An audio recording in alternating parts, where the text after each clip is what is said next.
दिल्ली की गलियों से होते हुए आईपीएल के चौथे मैच में लखनऊ के साथ कुछ ऐसा हुआ कि वो सदमे से बाहर नहीं आ पा रहे हैं। आपने 2023 में रिंकू सिंह की 5 छक्कों वाली पारी तो देखी होगी। सोमवार को लखनऊ के खिलाफ एक ऐसी ही पारी दिल्ली के आशुतोष शर्मा ने खेली। उस दिन रिंकू ने चमत्कार पर विश्वास कराया था और अब आशुतोष ने खुद चमत्कार करके दिखाया है। आशुतोष ने लखनऊ के मुंह से जीत खींचकर पूरी दिल्ली की झोली में डाल दी। 2024 के आईपीएल में पंजाब से खेलने वाले आशुतोष ने पिछले साल ही बता दिया था कि वो कोई आम खिलाड़ी नहीं है। उन्होंने पंजाब के लिए कई सारी मैच विनिंग पारी खेली थी, लेकिन फिर भी पंजाब ने उन्हें रिटेन नहीं किया था। लेकिन आज दिल्ली वाले प्रीति जिंटा को आशुतोष सौंपने के लिए उन्हें थैंक यू कह रहे होंगे। दरअसल मैच में जो कुछ हुआ वो शायद आज तक के आईपीएल इतिहास में नहीं हुआ होगा। पूरे मैच पर नजर डालें तो दिल्ली ने टॉस जीतकर फील्डिंग करने का फैसला किया, जिसके बाद पहले बल्लेबाजी करते हुए एलएसजी के मिचेल मार्श ने ऐसा तमाशा मचाया कि पूरी दिल्ली का दिल धड़कना बंद होने लगा। मिच मार्श ने दिल्ली के सबसे बड़े बॉलर मिचेल स्टार्क की पिटाई करना शुरू की ही थी कि मार्करम के आउट होने के बाद बल्लेबाजी करने के लिए आए निकोलस पूरन ने मार्श से भी एक कदम आगे निकलकर दिल्ली के गेंदबाजों की रिलाई शुरू कर दी। दोनों ने दिल्ली की ऐसी धुनाई की कि कुछ देर के लिए दिल्ली की धड़कन रुक गई और वहां केवल बॉल की पिटाई की आवाज गूंजने लगी। 9 ओवरों में 108 रन होने के बाद जब मिच मार्श पिटाई की हद पार कर रहे थे तो मुकेश कुमार ने 12वें ओवर में उन्हें पवेलियन का रास्ता दिखा दिया। मार्श ने 36 बॉलों में 72 रन बनाए, जिसमें उन्होंने 6 छक्के और 6 चौके मारे। मार्श के आउट होने के बाद ऋषभ पंत, आयुष बडोनी,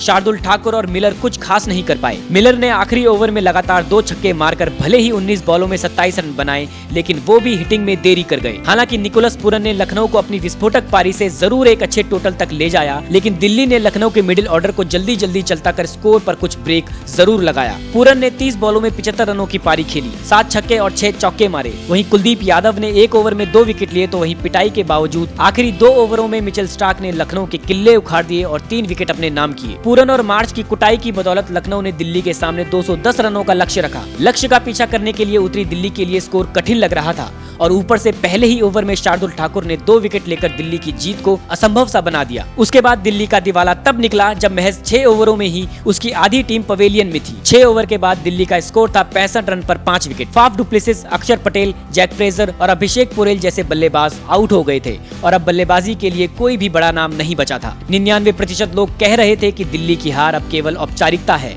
लेकिन दिल्ली के कोच केविन पीटरसन को 2 लोगों पर भरोसा था, आशुतोष शर्मा और विपराज निगम। पीटरसन ने आधी टीम के डगआउट में होने के बावजूद कहा कि जब तक ये दोनों खिलाड़ी हैं, मैच हमारे हाथ में है। 5 विकेट के बाद क्रिस्टन स्टब्स और आशुतोष शर्मा क्रीज पर थे। स्टब्स ने कुछ अच्छे शॉट खेलकर टीम की उम्मीद को बनाए रखा, लेकिन वो भी जब 22 बॉलों में 33 रन बनाकर आउट हो गए तो लगा कि अब आशुतोष के भरोसे ही जीत नामुमकिन है। 12 ओवर के बाद 113 रन पर 6 विकेट के स्कोर पर विपराज निगम खेलने के लिए आए, लेकिन उनका नाम तक किसी ने नहीं सुना था, तो उनसे उम्मीद कैसे रखता। पर इन सब के बावजूद विपराज ने जो किया उससे दिल्ली की धड़कन जो बंद हो गई थी वो लौट आई। विपराज ने 2 छक्के और 5 चौके लगाकर मात्र 15 बॉलों में 39 रन बना दिए, लेकिन 16वें ओवर में विपराज के आउट होने के बाद दिल्ली ने 171 रन पर स्टार्क के रूप में अपना 8वां विकेट भी खो दिया। अब जोरों से धड़क रहे दिल्ली के दिल को संभालने का काम किया आशुतोष शर्मा की पारी ने। 17 बॉलों में 39 रनों की दरकार थी, महज 2 विकेट हाथ पर थे और क्रीज पर थे आशुतोष के साथ कुलदीप यादव, जिसके बाद शुरू हुआ नेल बाइटिंग रन चेज। 18वें ओवर में आशुतोष के 2 छक्कों और 1 चौके ने मैच को दिल्ली के करीब ले आया, लेकिन फिर 19वें ओवर में कुलदीप का रनआउट फिर से मैच को रोमांचक बना गया। हालांकि उसके बाद आशुतोष के 2 छक्कों ने मैच को आखिरी ओवर तक ले गया, जिसके बाद आखिरी ओवर में मोहित शर्मा की स्टंपिंग मिस करना लखनऊ के कप्तान ऋषभ पंत को महंगा पड़ा और एक सिंगल के बाद आशुतोष ने छक्के के साथ मैच को अपने अनोखे अंदाज में खत्म किया। इस पूरे मैच में दिल्ली आखिर तक बाहर ही लग रही थी, लेकिन जिस तरह से उसके यंगस्टर्स खेले हैं वो उनकी टीम के स्ट्रेंथ को दिखाता है। आईपीएल के इतिहास में शायद पहली बार हुआ होगा कि पावर प्ले के बाद महज 65 रन में आधी टीम पवेलियन में हो और वहां से 2 यंग खिलाड़ी 200 से ऊपर के स्कोर को चेस करें। आशुतोष तो इस मैच के स्टार बने ही, लेकिन विपराज ने जो पारी खेली वो भी किसी से कम नहीं थी। ये दोनों खिलाड़ी अब से दिल्ली के दिल के बहुत ज्यादा करीब हो गए हैं। आपको अगर ये पारी अच्छी लगी तो हमें कमेंट बॉक्स में जरूर बताएं और आईपीएल से जुड़े ऐसे ही शानदार अपडेट्स के लिए सुनेगा इंडिया को फॉलो और सब्सक्राइब करना बिल्कुल भी ना भूलें।